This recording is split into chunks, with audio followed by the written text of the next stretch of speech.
Oh, Hilton, stay, your beds are soft and cozy. No lumpy couch, no stiff futon, no shower line at crack of dawn. Oh, Hilton, stay. When you want holiday comfort you can count on, it matters where you stay. Enjoy comfortable rooms and friendly service when you stay with Hilton instead. Save up to 25% this season when you book with Hilton. Hilton for the stay. Terms apply. Se gostarem deste e de outros conteúdos Broá, considerem tornar-se patronos em patreon.com/broapodcasts, onde podem ter acesso a episódios exclusivos de vários programas. Visitem patreon.com/broapodcasts para mais informações. Olá a todos, antes de começarmos daqui, Luís Sousa, só para avisar que este episódio poderá ter aqui umas ligeiras mudanças de som, porque infelizmente não estou a gravar no nosso estúdio porque estou em viagem. No próximo episódio voltará tudo ao normal, só aqui é que poderá haver umas ligeiras alterações.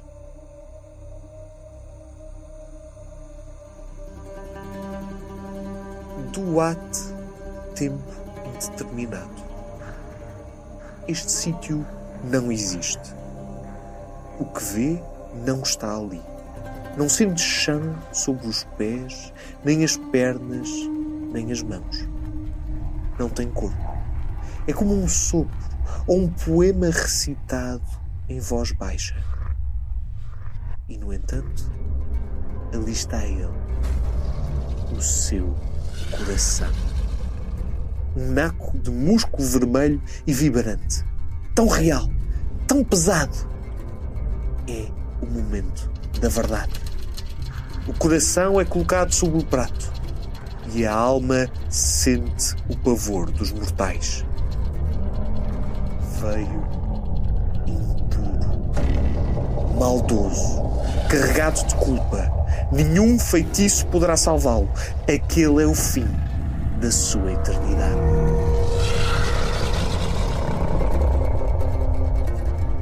Esta é a história de como conhecemos os deuses.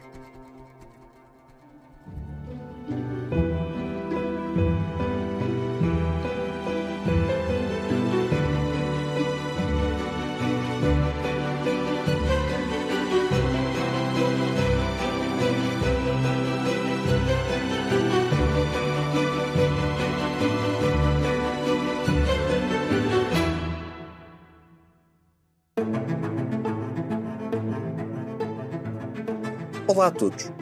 Hoje deixamos o mundo dos homens e subimos à morada dos deuses. Independentemente de qualquer crença religiosa pessoal, cada um de nós tem os seus deuses ou mitologias favoritas. Talvez por vivermos mergulhados na cultura judaico-cristã, para a qual a Bíblia é o livro fundador, os deuses dos outros têm sempre o seu quê de estranho e exótico, atraindo-nos exatamente por não encaixarem na noção de Deus a que estamos habituados. No entanto, raramente paramos para pensar como é que estes deuses tão diferentes chegaram até nós. Isto é, como é que as religiões antigas, hoje desprovidas do sagrado e transformadas em curiosidades culturais, puderam sobreviver a séculos e milénios? Será que, como na Bíblia, estes deuses escolheram o seu povo e ditaram-lhe a palavra divina? Ou o trajeto de outras divindades, desde a criação do mundo aos nossos dias, é bem mais acidental? Por outras palavras, como é que os homens conhecem os deuses antigos? O episódio de hoje é uma resposta a esta pergunta. A lista de deuses universais é longa, por isso vamos focar-nos em apenas 3 religiões e em 3 fontes em particular. A primeira tem centenas de versões. Foi escrita em pedra e madeira e em papiro e ambicionava proteger a alma humana dos monstros do além. A segunda nasceu nas tempestades geladas dos mares do norte, entre guerreiros e doses de hidromel, escrita pela mão de quem queria salvar a memória do seu povo e, ao mesmo tempo, adaptá-la a homens com deuses diferentes. E, finalmente, a terceira surgiu há apenas 500 anos, redigida nas florestas por uma comunidade ameaçada perante a queda da sua civilização. Tudo fez para salvar a memória dos antepassados. Mas comecemos há muito, muito tempo, num deserto distante. Um lugar onde os deuses tinham cabeças de animais e os mortos precisavam da ajuda dos vivos.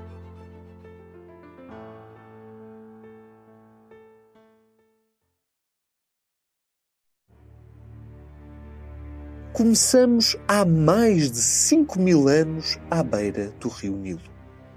É comum associarmos o Antigo Egito ao papiro, mas para encontrarmos os primeiros registros de deuses egípcios não é preciso virar nenhuma página.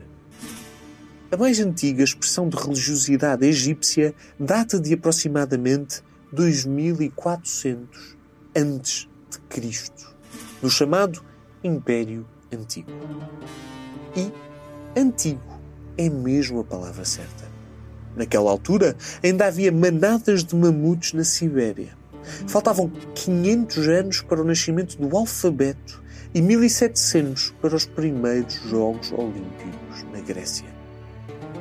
Foi por esta altura que os egípcios começaram a registar a sua tradição oral nos textos das pirâmides. Milhares de hieroglifos, e aqui atenção, eu vou dizer hieroglifos, mas supostamente é hieróglifos. Mas peço imensa desculpa, hieroglifos foi assim sempre que eu disse e é assim que vou continuar a dizer.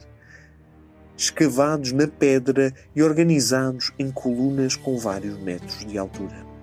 Qualquer edifício dedicado aos faraós apresentava as paredes cobertas por estes verdadeiros livros arquitetónicos. E é nestas paredes, por entre hieroglifos de árvores, olhos, serpentes, falcões, cegonhas e formas geométricas coloridas, que encontramos as primeiras referências aos deuses que todo o apaixonado do Antigo Egito conhece. Amon-Ra, o deus criador, Osíris, o rei da terra e senhor do submundo, o seu irmão Sete, deus do caos, e Ísis, a deusa da fertilidade e da magia. Com o passar dos séculos, a tradição evoluiu para o que hoje chamamos textos dos sarcófagos. Por volta de 2000 a.C., começamos a encontrar filas de hieroglifos cuidadosamente pintados a tinta, em menor escala, nas paredes interiores dos sarcófagos onde as múmias de reis e aristocratas iam a enterrar. Contudo, esta evolução parece um passo ao lado. De que serve escrever dentro de um sarcófago, por definição, ocupado por infelizes que já não podem ler? Acontece que a religiosidade egípcia tinha uma certa obsessão com a morte. Podemos pensar nos textos dos sarcófagos como uma forma dos defuntos levarem consigo amuletos da sua espiritualidade. E por isso, não admira que uma das maiores obras da cultura egípcia, fonte inesgotável de conhecimento sobre a religião da altura, tenha o nome de Livro dos Mortos.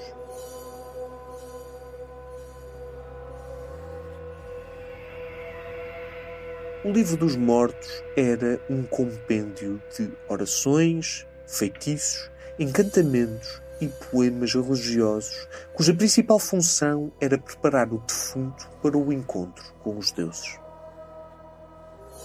Até agora já foram identificados e traduzidos quase 200 destes encantamentos. No entanto, não existe um Livro dos Mortos.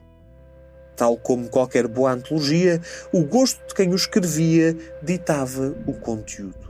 E por isso era comum o faraó encomendar ao seu escriba um Livro dos Mortos com os feitiços que mais lhe agradavam.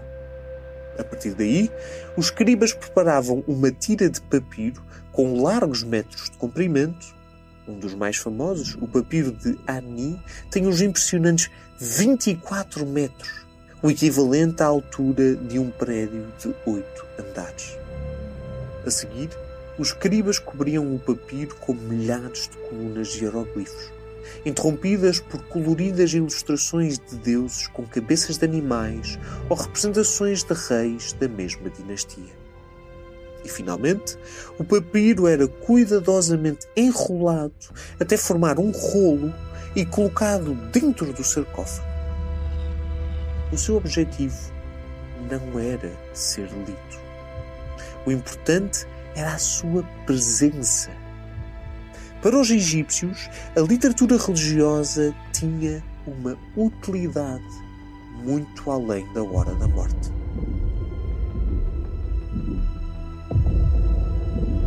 Mas então, o que é que acontecia no Duat, isto é, o submundo egípcio? Qual era a utilidade póstuma do livro dos mortos? Ao abandonar a terra, a alma do defunto descia ao Duat e enfrentava uma série de criaturas monstruosas que defendiam 7 enormes portões. No final, esperavam-os Anubis, o deus com cabeça de chacal que acompanhava a alma até ao salão das 2 verdades. O coração do defunto era colocado num dos pratos de uma enorme balança e no outro prato os deuses pousavam a pluma de Maat, deusa da verdade e da justiça. Era o momento da decisão.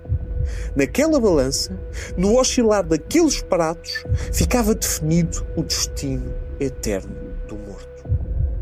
Se o seu coração carregasse maldade, seria mais pesado que a pluma e a alma era devorada por Amit, um monstro com corpo de hipopótamo e leão e cabeça de crocodilo. Mas, se o coração pesasse menos que a pluma, a alma seguia até à presença de Osíris, onde aguardaria o julgamento de todas as almas e o início da eternidade.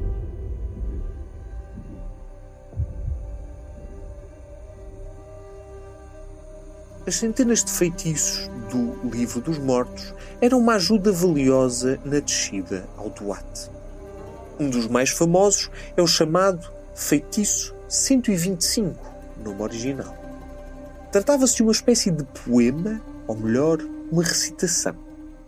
Mas ao contrário do que seria de esperar, não é uma descrição detalhada de tudo o que a alma fez de bom em vida. É, isso sim, uma declaração poética de inocência, uma listagem de todas as coisas terríveis que o morto não fez, mostrando aos deuses a sua pureza. Viva, grande Deus, Senhor das 2 verdades.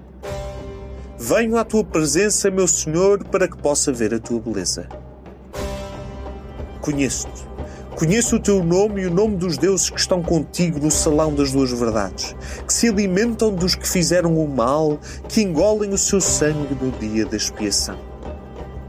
Nunca cometi qualquer transgressão contra ninguém. Nunca maltratei o gado. Nunca cometi qualquer injustiça no lugar da verdade. Não conheço aquilo que não deveria ser. Nunca fiz qualquer mal.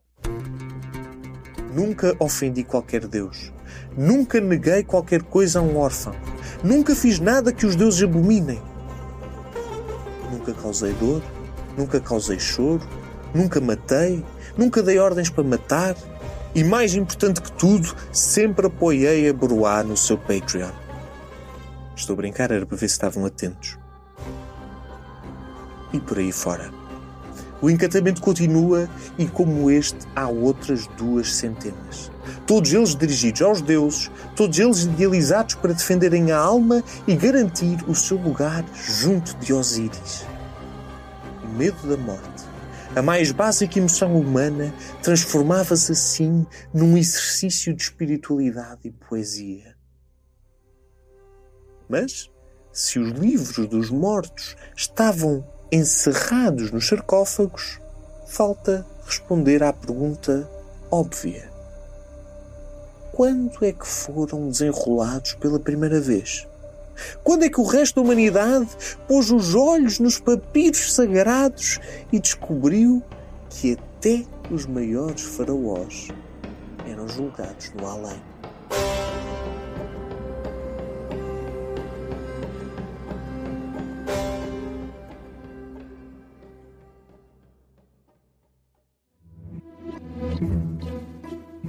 Outro dos mais curiosos feitiços do Livro dos Mortos foi descoberto no sarcófago de Patronócon I, um faraó conhecido pelo seu amor da história e pelo mecenato que praticava junto dos artistas egípcios. Só recentemente, uma equipa de holandeses conseguiu destrinçar alguns dos versos. Ó Senhor Osíris, tu que dás a luz ao sol e a escuridão à noite, que as águas tranquilas do Nilo te embalem na direção da morada divina. patreon.com/BroaPodcasts, onde poderás, ó Deus do submundo, satisfazer a fome de conhecimento e encontrar todo o tipo de conteúdos exclusivos.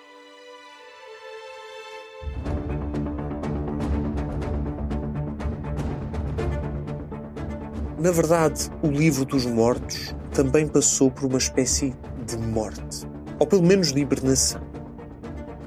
Depois de milhares de anos de tradição, a civilização egípcia sofreu uma série de invasões. Primeiro por parte dos gregos, depois por parte dos romanos e 7 séculos depois pelo califado abássida, tornando-se num país maioritariamente islâmico. Até o egípcio falado pelos faraós dissolveu-se em diferentes dialetos, acabando por dar origem ao copta, uma linguagem até hoje minoritária. Quando a humanidade deu por si, os hieroglifos já tinham perdido o significado, transformando-se em símbolos estranhos, impossíveis de decifrar. E dentro dos sarcófagos, os livros dos mortos descansavam junto dos seus defuntos.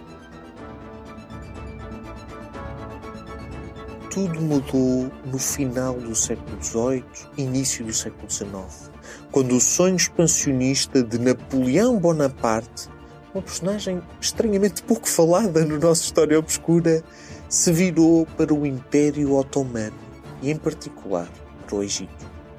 O objetivo da sua campanha era dominar a região, interromper o comércio dos ingleses com o seu Império Oriente e estabelecer uma forte presença no norte de África. No entanto, o primeiro cônsul de França não enviou só soldados. Assim que o pó assentou, centenas de académicos, linguistas, arqueólogos, naturalistas e todo o tipo de intelectuais imbuídos do espírito do iluminismo desceram sobre o Egito, à procura daquela civilização há muito perdida. Foi junto ao Nilo, mais precisamente na cidade portuária de Roseta, que os estudiosos encontraram um enorme pedregulho com mais de 1 metro de altura, coberto de cima a baixo de pequenas inscrições, como se algum gigante tivesse dado um murro num dos textos das pirâmides egípcios e guardado um pedaço como recordação. Contudo, a Pedra de Roseta tinha uma particularidade. Representava o mesmo texto escrito de 3 formas diferentes. Em grego antigo, em escrita demótica, usada no fim do Império Egípcio, e nos hieroglifos antigos dos faraós. Era um Google Tradutor gravado na pedra. A partir do grego antigo, que os linguistas conheciam bem, era possível comparar as 3 traduções e finalmente decifrar os estranhos símbolos que cobriam os templos, obeliscos e sarcófagos dos faraós. Com uma única descoberta, a humanidade reaprendia a ler uma língua morta. Foi graças à Pedra de Roseta que os livros dos mortos puderam finalmente ser desvendados e com eles as verdadeiras origens de Ísis, Osíris, Seth Anubis, a pluma de Maat, o monstro com cabeça de crocodilo e, claro, o julgamento das almas. Os europeus ficaram fascinados com os deuses que acabavam de encontrar. Ainda no início do século XIX, Jean-Marcel Cadet publicou o primeiro facsímile de um livro dos mortos completo. E à medida que os arqueólogos desenterravam os sarcófagos de vários faraós, mais e mais livros dos mortos foram literalmente desenrolados pela primeira vez em 2000 anos e traduzidos por um novo tipo de académicos, os egiptólogos, o sonho de qualquer criança. Por isso, em certo sentido, os antigos egípcios tiveram sorte. Apesar de um adormecimento de séculos, a sua cultura foi redescoberta com entusiasmo e assim que pudemos ler os hieroglifos, os especialistas ficaram sem mãos a medir com a quantidade de textos que encontraram. Ou seja, os antigos egípcios registaram as suas orações em enormes blocos de pedra ou longuíssimos papiros. As dinastias gregas que controlavam o Egito após a queda do Império de Alexandre o Grande fizeram versões bilíngues. Os invasores franceses recuperaram essas traduções e conseguiram cruzá-las. E os egiptólogos modernos trouxeram, finalmente, os papiros egípcios diretamente do mundo dos mortos para o mundo dos vivos. No entanto, nem todos os panteões divinos têm a mesma sorte. É o caso dos nossos próximos protagonistas, cuja sobrevivência se deve a 2 homens e 2 textos em particular. Se no caso egípcio precisamos de paciência e conhecimento, aqui o grande fator foi a sorte.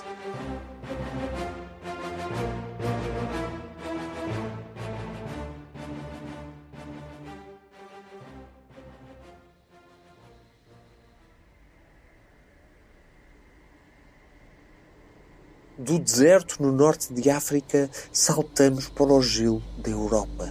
Mais precisamente para a Escandinávia, a Islândia e a Dinamarca do início da Idade Média. A partir do século VII d.C., missionários cristãos sobem a Europa acima, convertendo primeiro os povos anglo-saxões, depois germânicos e, finalmente, tentando a sua sorte com os povos nórdicos. Na altura, era uma constelação de clãs e tribos guerreiras, que ora combatiam entre si, ora navegavam corajosamente pelo Atlântico Norte, chegando à Islândia e Groenlândia e, quem sabe, ao norte do Canadá. Eram homens altos, barbudos, duros e violentos, habituados a sobreviver a custo. E por isso, não admira que a sua religiosidade fosse formada por uma tradição de odes, poemas e épicos de grandes heróis musculados, deuses que perderam olhos, anéis mágicos, gigantes de gelo, elfos de luz e fontes infinitas de hidromel. Na mitologia nórdica, o guerreiro não se sentava em paz ao lado de Osíris. Em vez disso, era recebido por Odin no salão dos heróis, onde a eternidade era celebrada como um grande banquete. Mas, mais interessante que tudo isto, era o facto da religião nórdica não estar escrita em nenhum lugar, nem parecer ter estruturas formais e autoridades centralizadas. Por isso, não deixa de ser estranho que, já no século XIII, depois de vários séculos de conversões ao cristianismo, surja uma coletânea de poemas, baladas e profecias tipicamente nórdicas. A Edda Poética. Ao contrário dos livros dos mortos egípcios, escritos por profissionais e encomendados por faraós específicos, a Edda Poética era uma antologia sem autor, redigida por mãos anónimas, que em 45 páginas juntou 30 poemas cujas verdadeiras origens se perderam no tempo. A sua variedade era imensa. Incluía o mito de criação nórdico sobre deuses a erguer os continentes do mar, adágios de sabedoria atribuídos ao deus Odin, concursos de poesia improvisada entre divindades e narrativas de templos dourados, donzelas transformadas em cisnes e gigantes feitos de gelo. Esta obra andou pela Islândia, copiada aqui e ali em exemplares, entretanto perdidos. Só no século XVII é que um bispo islandês, e aqui peço que todos os nossos ouvintes islandeses me perdoem, chamado Brynjolfur Svinsson, se interessou pela Edda, encomendou um exemplar encadernado e ofereceu ao rei Frederico III da Dinamarca para que o monarca pudesse conhecer as tradições dos seus bisavós. A esta versão da Edda, os especialistas chamam Codex Regius, por ser um código oferecido a um rei. E funcionou desde então como uma espécie de Lusíadas nórdicos, a versão oficial dos mitos antigos. No entanto, e em paralelo com a Edda poética, surgia outra obra parecida, uma irmã mais ou menos distante. E tudo graças a um aristocrata que queria ensinar os seus conterrâneos a escrever poesia.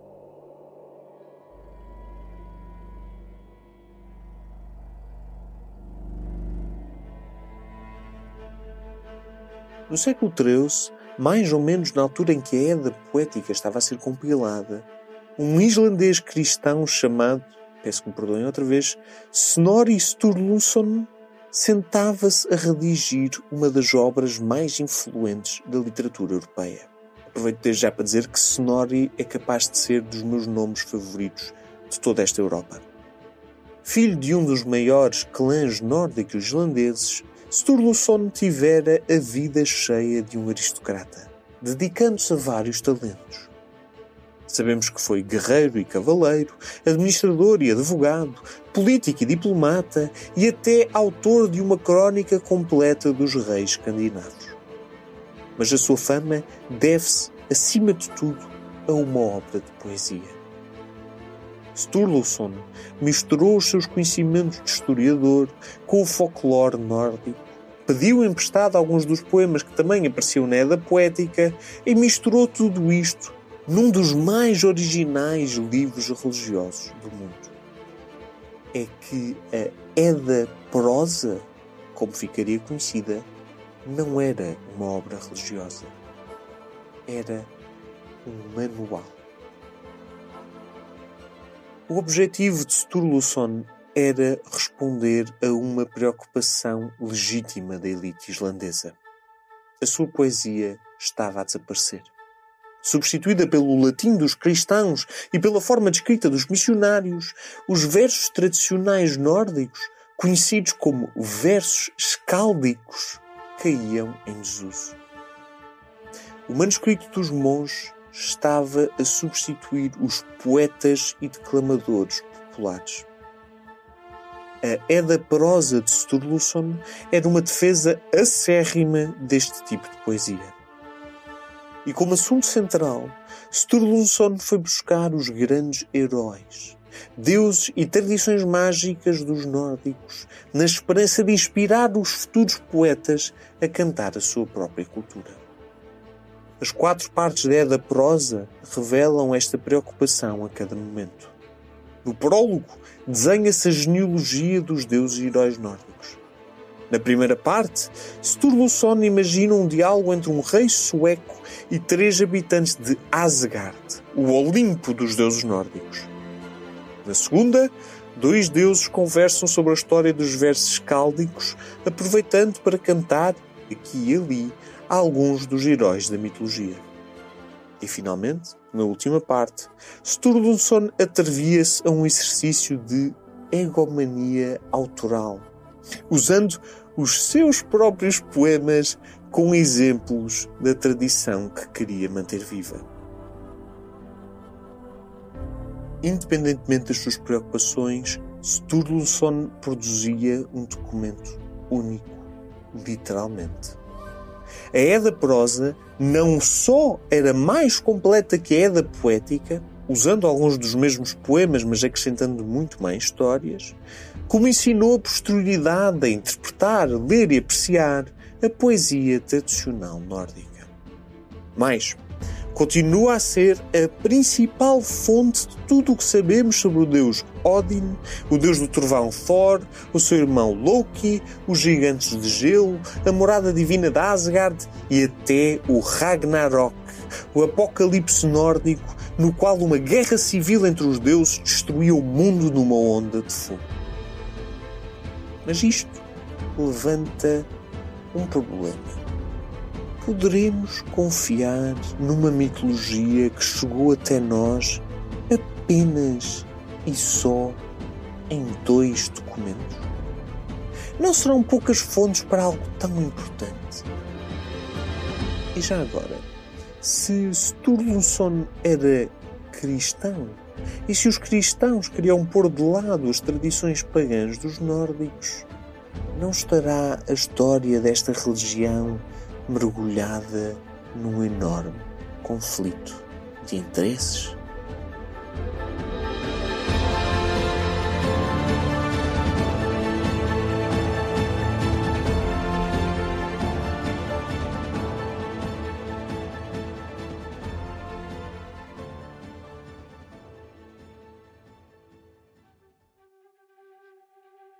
A resposta a esta pergunta é mais complicada do que possa parecer.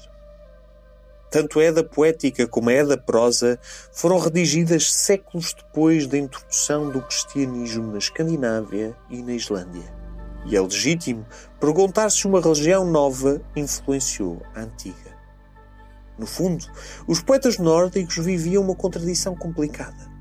Sim, conheciam a Bíblia e acreditavam num Deus único, substituindo os grandes salões de Valhalla dos guerreiros nórdicos pelo reino onde Jesus se sentava ao lado do Pai.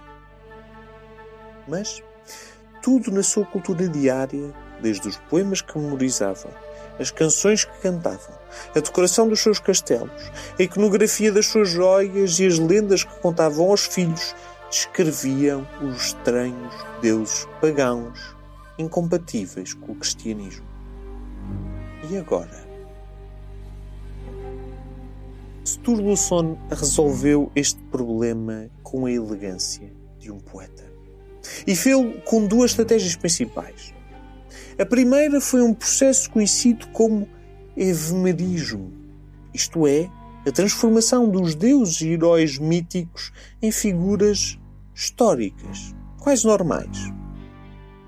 A lógica era simples. Se Thor, o deus do trovão, pudesse ser apresentado como um herói ao estilo de Aquiles ou Ulisses, então não havia contradição teológica e os nórdicos podiam continuar a admirá-lo enquanto acreditavam no Deus único. É por isso que, curiosamente, Sturluson inicia as suas genealogias não na Escandinávia, mas em Troia, na margem sul. Não, estou a brincar. Fazendo de Thor um dos filhos do rei Príamo de Troia e por isso natural da antiga Grécia. E aqui entrava a segunda estratégia, o sincretismo. Isto é, encontrar pontos comuns entre as tradições nórdicas e o cristianismo e usá-los para fundir as 2 espiritualidades. Os especialistas dividem-se, como sempre, mas não é difícil encontrar momentos em que Sturluson parece fazer tudo para ganhar a simpatia dos cristãos.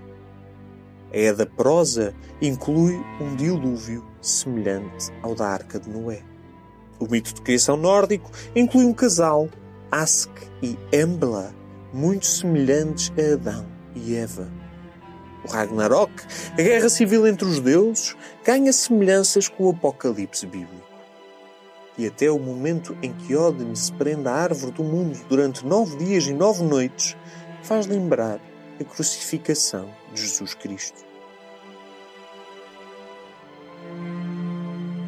Infelizmente para todos nós é impossível comparar quer a Edda poética, quer a Edda prosa, com as histórias originais dos mitos que descrevem por um motivo simples. Não há originais. Estamos perante uma mitologia antiga assente em duas fontes, é a da poética e a da prosa. Uma de origem indefinida, mas coletiva e popular, a outra criada por um intelectual cristão que tentou preservar as suas tradições, mas não foi imune às forças do seu tempo e às suas próprias convicções. Não existem versões depuradas destas histórias redigidas no mundo pré-cristão. E por isso, sem o risco de terem sido contaminadas. Contudo, nada disso retira o valor destas histórias, nem a sua infinita capacidade de nos inspirar. Sturluson conseguiu o que queria, manter viva a sua tradição. É graças à sua obra que hoje podemos ouvir algumas das maiores óperas de Wagner, ler O Senhor dos Anéis ou apreciar as aventuras de Thor nas bandas desenhadas da Marvel. Tudo obras inspiradas diretamente pela mitologia nórdica. Contaminados ou não, os deuses nórdicos parecem iguais aos homens que os cantaram. Fortes, destemidos e inquebráveis. Mas há outro caso semelhante, ainda que mais extremo. Um povo que não só tinha a sua própria mitologia e religião, como a preservou numa língua que mais ninguém falava no mundo, escrita no alfabeto que só eles dominavam. E tudo isto aconteceu muito depois dos faraós encomendarem os seus livros dos mortos. Ou muito depois até de Sturluson ter escrito as suas aulas de poesia. Aconteceu, na verdade, há apenas 500 anos, do outro lado do Atlântico. E pela terceira e última vez neste episódio, tudo começou nas páginas de um livro.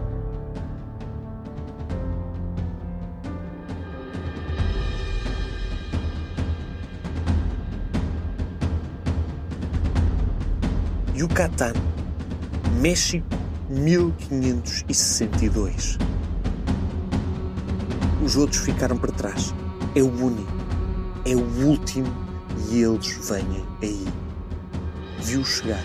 Desceram de um monstro marinho de madeira e metal emergido do horizonte. Depois pisaram o solo sagrado da floresta e pegaram fogo às aldeias. Tem tubos prateados que matam à distância. Tem poderes que nem os deuses compreendem. Por isso, ele corre. Os pés descalços silenciosamente deslizando pela floresta. Procura os seus irmãos, escondidos algures. E nos braços traz um objeto envolto em pele de jaguar que segura como a uma criança recém-nascida. É a canção do quem veio antes. A criação do mundo.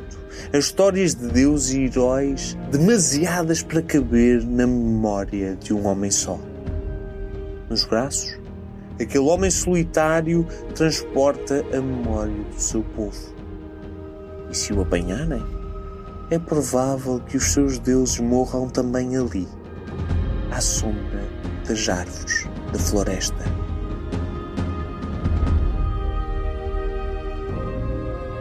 O ano é 1701 e o frade dominicano Francisco Jiménez acaba de fazer a descoberta de uma vida.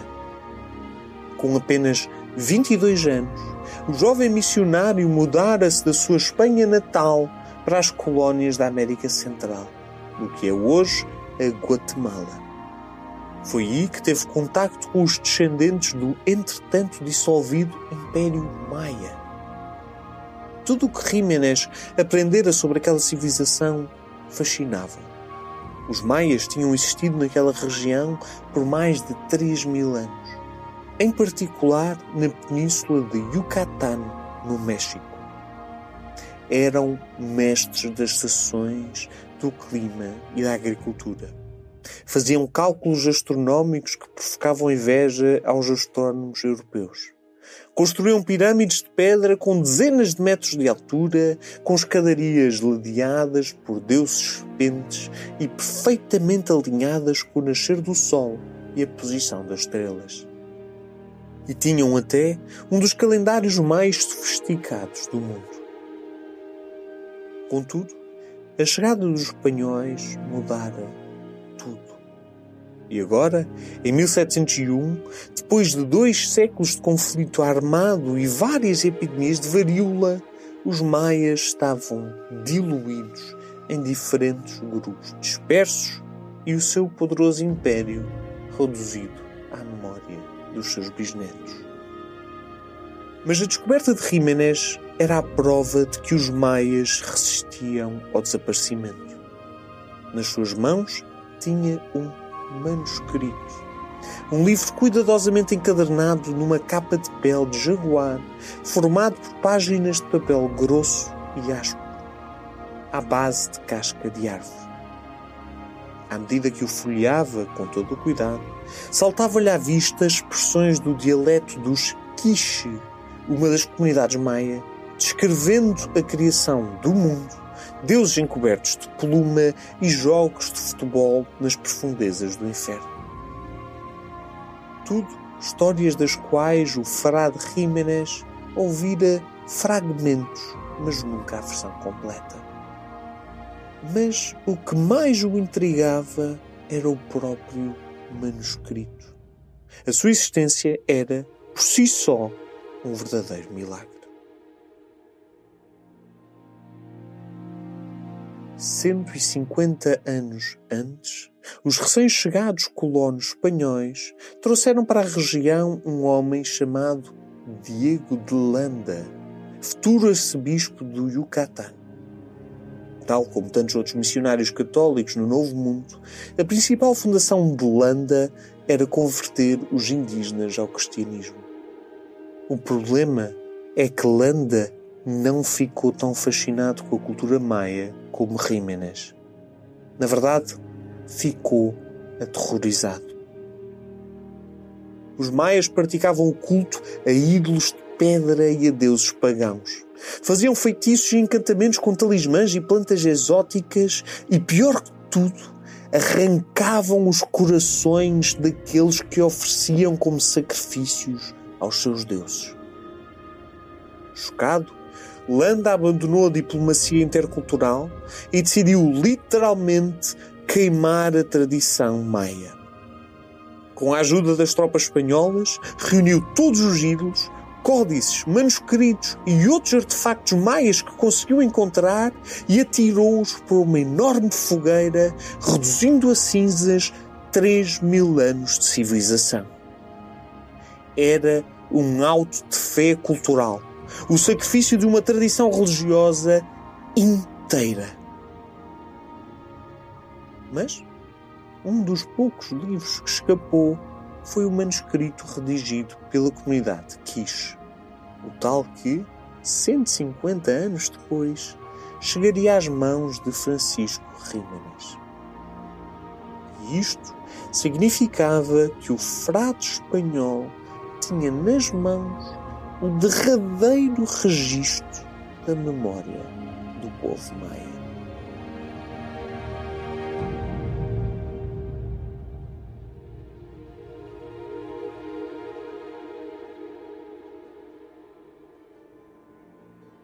Felizmente para a história, Jiménez não decidiu imitar o seu antecessor.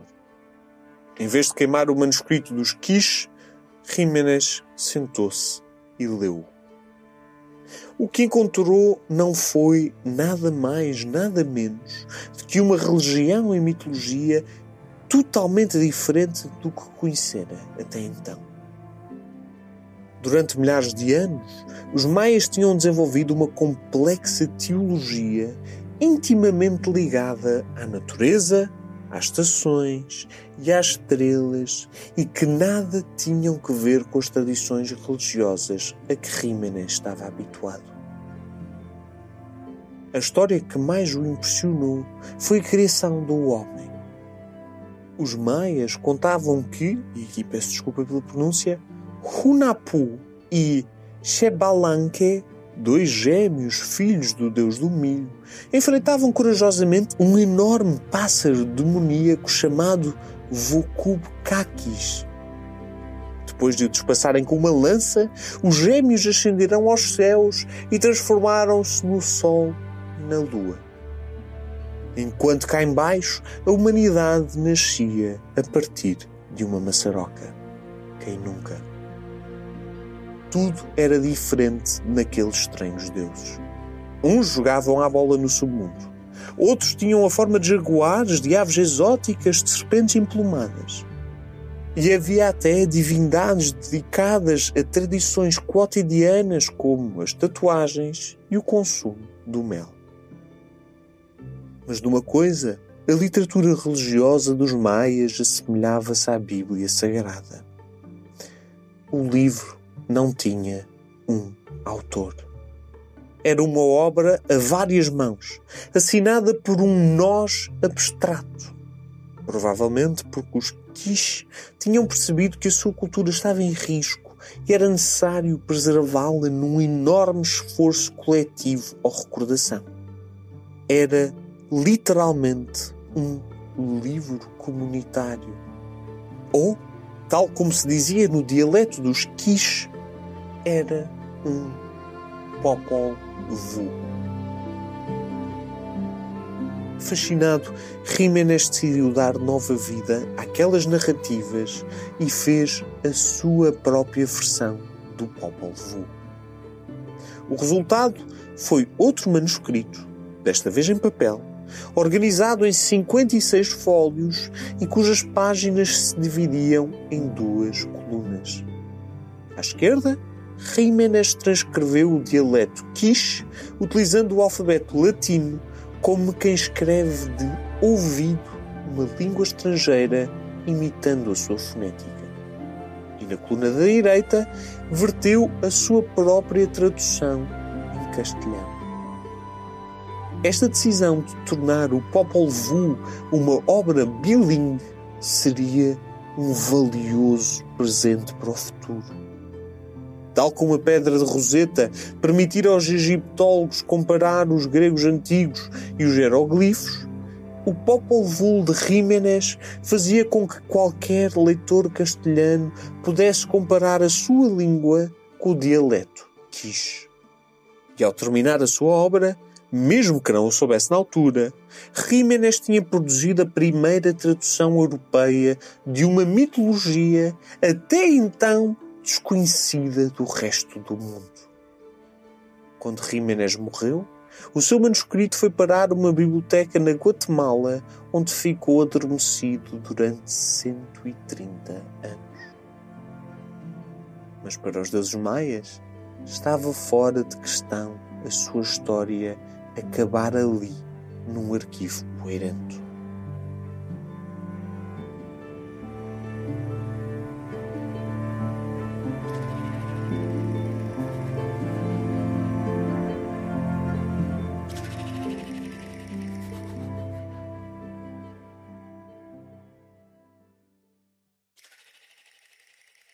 Um século depois, o livro sagrado dos Quiche ganhou nova vida. E tudo graças à voraz curiosidade europeia. Em meados do século XIX, as elites europeias desenvolveram uma obsessão por viajar em expedições a lugares exóticos. De preferência, onde as selvas tropicais, os desertos, as montanhas e as cidades em ruínas escondessem muitos segredos do passado. É o século dos naturalistas que colecionavam insetos, dos pintores que produziam aguarelas de paisagens distantes, dos exploradores intérpidos que se aventuravam em novos continentes. Um desses homens, o explorador austríaco Karl Scherzer, passou pela cidade de Guatemala, apaixonou-se pelo manuscrito de Jiménez e encomendou uma cópia. Mas só de metade do texto, a coluna da direita, escrita em castelhano. Depois, levou-a para a Europa, apresentando-a como uma curiosidade exótica, chamada A História da Origem dos Índios. Pouco depois, Charles Brasseur de Bourbourg, outro Indiana Jones amador, apaixonou-se pela Mesoamérica e adquiriu o manuscrito original de Rímenes. E por mais estranho que pareça, o pobre livro viajou de mão em mão, de comprador em comprador, até aterrar no seu destino final, um museu em Chicago, nos Estados Unidos. No entanto, o trabalho do Popol Vuh estava feito. Ao descrever a totalidade das narrativas divinas daquele povo, os especialistas podiam comparar o Popol Vuh com os milhares de artefactos, ruínas, talismãs, pinturas e esculturas encontradas na América Central.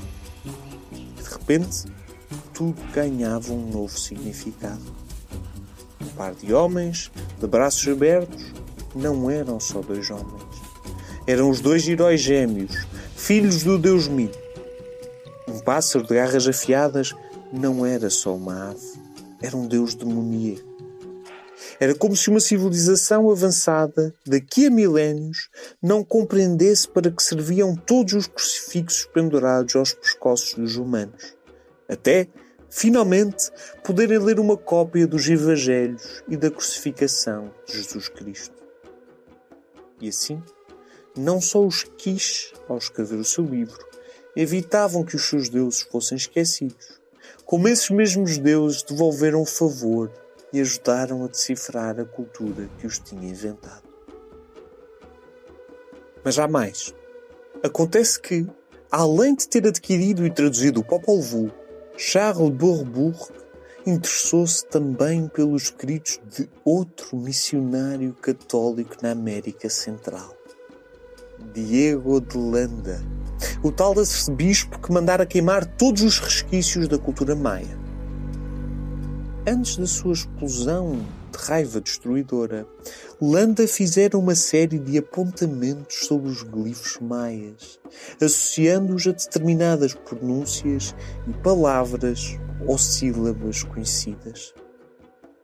Eram símbolos estranhos. Pareciam pequenos carimbos de formas arredondadas, como se um boneco gordinho estivesse a tentar esconder-se dentro de um quadrado apertado. Aquele era o alfabeto maia, criado e desenvolvido apenas e só nas florestas da América Central, sem qualquer relação com qualquer outro sistema de escrita conhecido até então e cujos segredos tinham desaparecido juntamente com a sua civilização. Mas, ao cruzar o manuscrito de Rímenes, que tudo fizera para preservar, com os apontamentos de Landa, que tudo fizera para destruir, os especialistas puderam finalmente aprender a ler o alfabeto maia. Se não fosse a improvável colaboração entre os quiches, dois frades e alguns exploradores europeus, uma das mais extraordinárias civilizações podia ter sido esquecida para sempre. O que prova que, por vezes, os papéis são invertidos e são os deuses que precisam de ser salvos pela humanidade.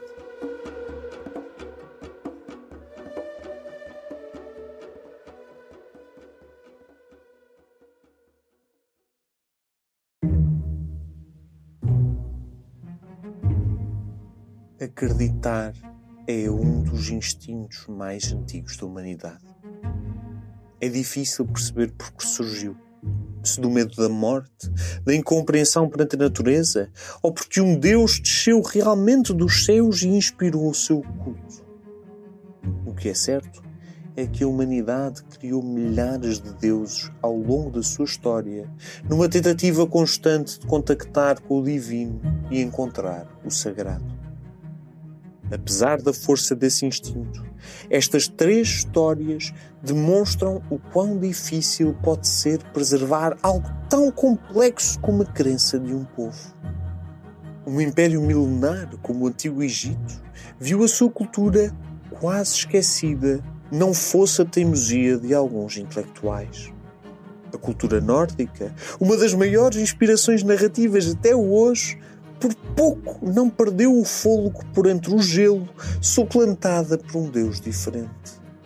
e as tradições dos maias devem a sua sobrevivência a um grupo de anónimos para quem o esquecimento era mais assustador que a própria morte e a curiosidade e empatia de um missionário de mente aberta. Criadores de mundos, domadores de bestas, matadores de dragões e produtos de milagres, os deuses podem também ser entidades frágeis, indefesas, vítimas da sua própria criação. E sobra uma pergunta, tão estranha quanto profunda. Quantos deuses não terão ficado pelo caminho? Quantas divindades não terão desaparecido sem crentes e sem defensores? Sem ninguém que os cantasse e sem que hoje saibamos que existiram? E acima de tudo, haverá Deus mais forte que o Deus da sorte?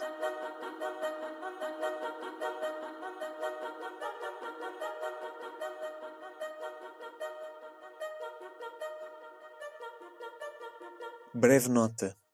Todos os livros mencionados neste episódio, o Livro dos Mortos Egípcio, o Edda Prosa Nórdico e o Popol Vuh Maia, estão disponíveis na lista de leitura Bruá.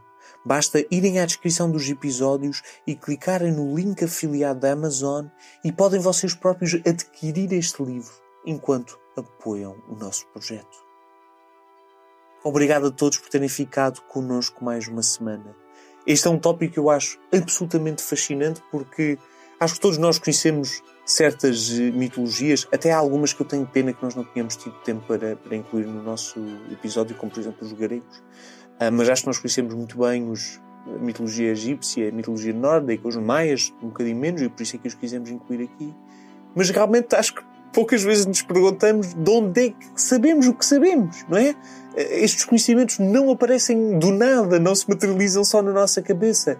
Tem que haver registros. E nós estamos tão obcecados com a forma judaico-cristã de transmitir a mensagem, o povo da palavra que tenha a mensagem escrita e pode recorrer a ela, e esquecemos que essa não é a única forma. Até nem é das principais formas da transmissão da mensagem num contexto histórico. E, portanto, para estas entidades nos terem chegado da maneira como chegaram, foi porque alguém se deu ao trabalho de as registar e de as captar. E é precisamente isso que nós quisemos também fazer. É um bocadinho ambicioso estar a dizer isto, mas contar esta história é fazer precisamente para mim o ato mais importante que aconteceu a estas religiões, que é o ato de ser captado e transformado em escrito, e por isso prolongado no tempo. E gosto de sentir que fazemos o nosso próprio papel. Para a semana vamos falar de uma coisa que até foi uma sugestão que um dos nossos ouvintes nos deu. Eu não me lembro agora do nome específico, julgo que terá sido o João, que nos deu uma sugestão para falarmos sobre a Noite Sangrenta da Primeira República. Um evento trágico, marcante, chocante, violento, que marcou em muito a psique portuguesa e que põe um bocado em risco aquela ideia de sermos um povo de perante costumes. E por isso, João, obrigado pela tua sugestão e vamos fazer por causa disso um episódio sobre a Noite Sangrenta da Primeira República. Deixo também aqui o repto. Todas as ideias, todas as histórias que vocês quiserem, vai ser difícil chegar a todas, mas digam-nos nos comentários deste episódio quais são as histórias que vocês querem ouvir, porque nós estamos sempre à procura de ideias diferentes. Se possível, partilhem também o programa com os vossos amigos, com os vossos inimigos, até se acharem que isto é um sofrimento, atirem-nos, tipo, olha, queres ouvir um episódio de 50 minutos sobre a origem dos deuses antigos? Sofre, mas mandem, porque quanto mais pessoas ouvirem falar do nosso trabalho, melhor, porque conseguimos chegar a mais e conseguimos contar estas histórias que tanto gostamos. De qualquer forma, obrigado e vemo-nos no próximo episódio.